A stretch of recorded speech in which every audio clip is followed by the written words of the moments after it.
Assalamualaikum warahmatullahi wabarakatuh.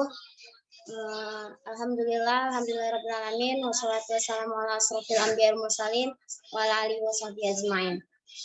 Pertama-tama, marilah kita ucapkan puja dan puji syukur kita atas kehadiran Allah Subhanahu wa taala, yang mana pada hari ini kita masih diberikan kesehatan dan kesempatan waktu untuk dapat menyampaikan materi tugas pada hari ini. Yang saya hormati Bapak dosen dan teman-teman sekalian. Baik, saya selaku moderator ingin mempersilakan kepada Al-Fikri Rojan Sinaga untuk menyampaikan tugas dan materinya pada hari ini. Kepada Al-Fikri Rojan Sinaga, saya persilakan dengan segala hormat.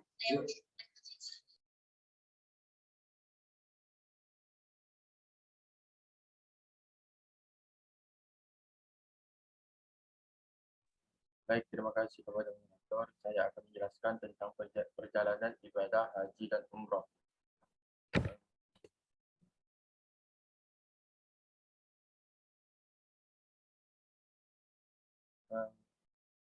Judul yang pertama itu tentang persiapan.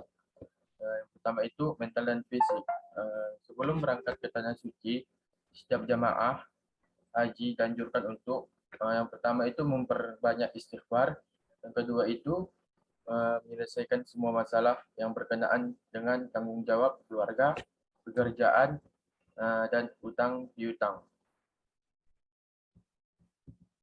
Yang ketiga, menyambung silaturahmi dengan sanak keluarga, kawan dan masyarakat. Dan yang keempat, membiasakan pola hidup sehat agar mudah melakukan ibadah haji dan umroh. Yang terakhir, mempelajari manasik atau tata cara ibadah haji dan umroh sesuai ketentuan hukum Islam.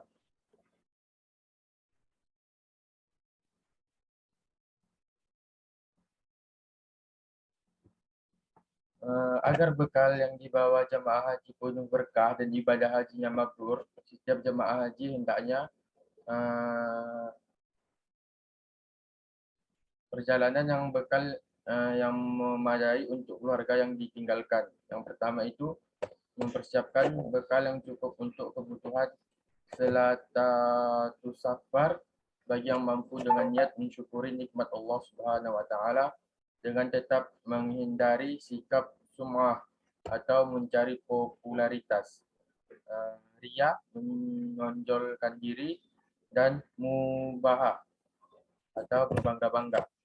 Yang kedua, melaksanakan walimatus safar bagi yang mampu dengan niat mensyukuri nikmat Allah Subhanahu wa taala dengan tetap menghindari sikap sum'ah atau mencari popularitas,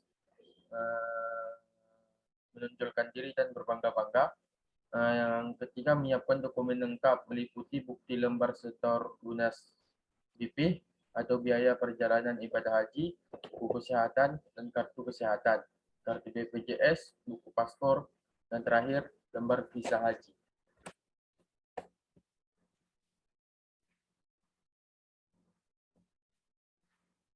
Yang D, membawa kartu anjungan tunai mandiri atau ATM untuk keperluan transaksi keuangan bagi yang memiliki. Yang E, membawa 5 setel pakaian termasuk pakaian seragam batik nasional yang sudah ditetapkan sebagai identitas nasional. Yang terakhir, menyimpan dokumen yang tidak diperlukan di rumah, misalnya kartu tanda penduduk dan surat izin mengemudi. Kedua dokumen ini tidak diperlukan selama jemaah haji berada di tanah suci.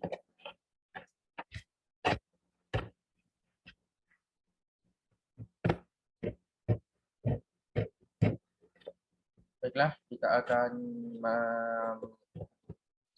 masuk ke judul yang kedua, yaitu kiat meraih haji mabrur.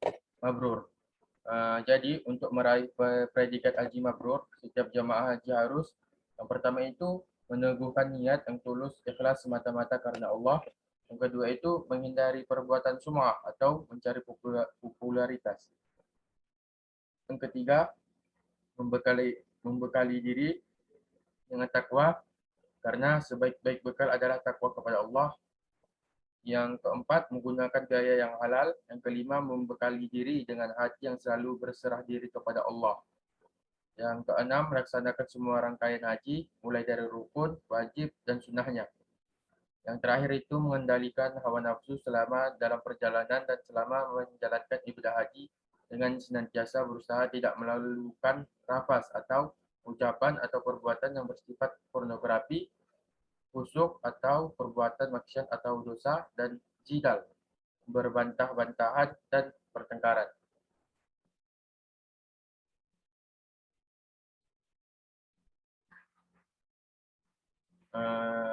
Jadi bimbingan manasik haji itu yang pertama itu jemaah haji yang telah mendapat kuota tahun berjalan akan mendapatkan buku paket bimbingan manasik haji terdiri atas yang pertama itu tuntunan manasik haji dan umroh, yang kedua itu doa dan zikir manasik haji dan umroh, yang ketiga itu doa-doa pilihan manasik haji dan umroh.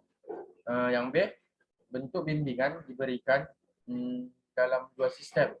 Yang pertama itu secara berkelompok, yang kedua itu secara massal. Yang ketiga itu sistem bimbingan kelompok dilaksanakan di kecamatan oleh jajaran kantor urusan agama atau KUA kecamatan. Yang keempat itu sistem bimbingan massal dilaksanakan di kabupaten atau kota oleh kantor Kementerian Agama kabupaten atau kota. Yang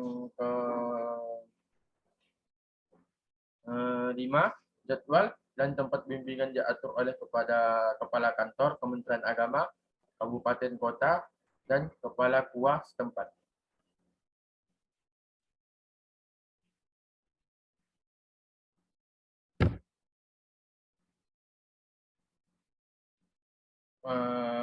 Pembinaan kesehatan. Jadi jemaah haji yang telah terdaftar dan masuk dalam urutan berangkat pada tahun berjalan diberikan pembinaan kesehatan oleh Dinas Kesehatan Kabupaten Kota kerja dengan Puskesmas kecamatan sebagai persiapan melaksanakan ibadah haji di Arab Saudi.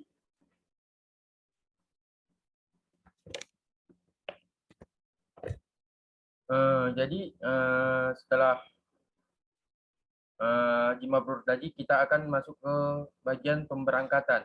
Yang pertama itu kegiatan sebelum berangkat.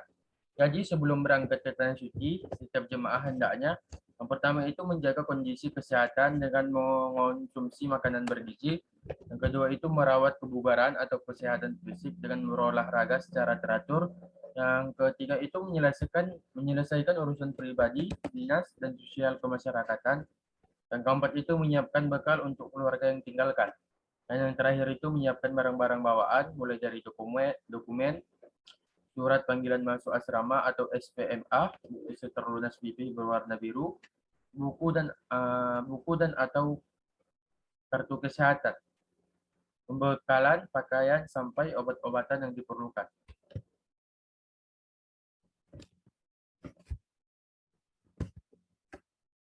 Selama perjalanan dari rumah hingga ke asrama haji di Emberaksi, sebelum berangkat dari rumah menuju asrama haji Emberaksi, setiap jemaah hendaknya pertama itu mengikuti arahan yang tertulis dalam surat panggilan dari Kementerian Agama Kabupaten Kota saat berangkat ke asrama haji.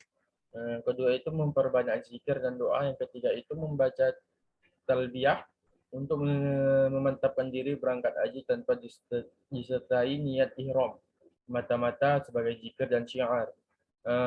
Yang keempat itu menjamak dan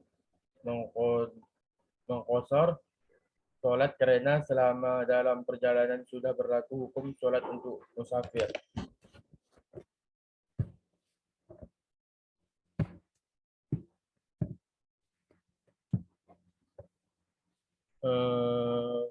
Jadi kita masuk di asrama haji Emberaksi. Saat datang itu, saat datang di asrama haji Emberaksi, setiap jemaah diwajibkan pertama itu mengikuti upacara penerimaan dan serah terima jemaah dari panitia 13 tuntunan manasik haji dan umroh Kabupaten Kota kepada PPIH Emberaksi. Yang kedua itu mengikuti pemeriksaan kesehatan tahap akhir. Yang ketiga itu menempati akomodasi yang telah disediakan dan hanya menerima konsumsi yang disediakan panitia penyelenggaraan haji selama di asrama haji. Jadi selama tinggal di sana, Jadi yang pertama itu menempati kamar yang telah disiapkan. Yang kedua itu mengonsumsi catering yang telah disediakan oleh PPIH Interaksi. Yang ketiga itu mengikuti pendalaman manasik haji. Yang terakhir itu menerima paspor, visa, gelang identitas, dan living spot atau biaya hidup selama di Arab Saudi sebesar 1.500 rial Saudi.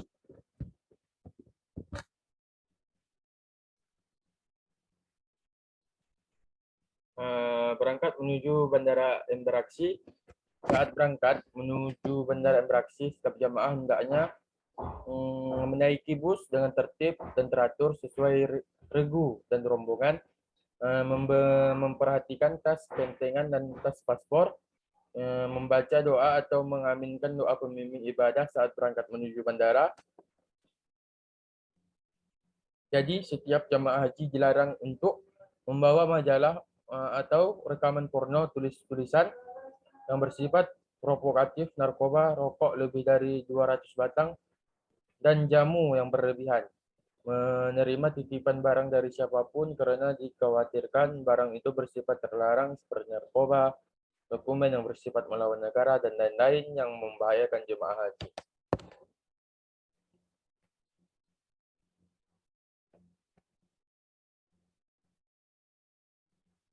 Di Bandara Interaksi, selama di Bandara Interaksi, setiap jemaah hendaknya turun dari bus dengan tertib dan teratur, memperhatikan tas, kentengan, dan tas paspor agar tidak tertinggal dalam bus, menaiki pesawat secara tertib dengan menunjukkan boarding pass. Di pesawat terbang, selama dalam penerbangan, jemaah haji dilarang membuat kegaduhan, merokok, dan berwudu di toilet pesawat.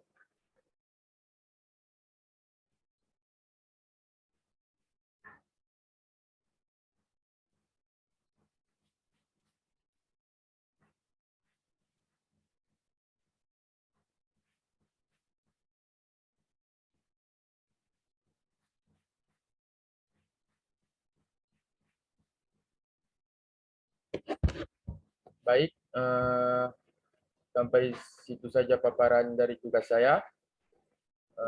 Saya serahkan ke moderator.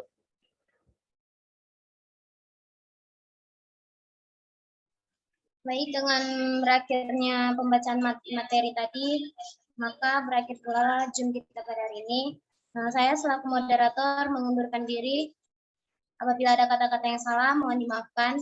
Assalamualaikum warahmatullahi wabarakatuh.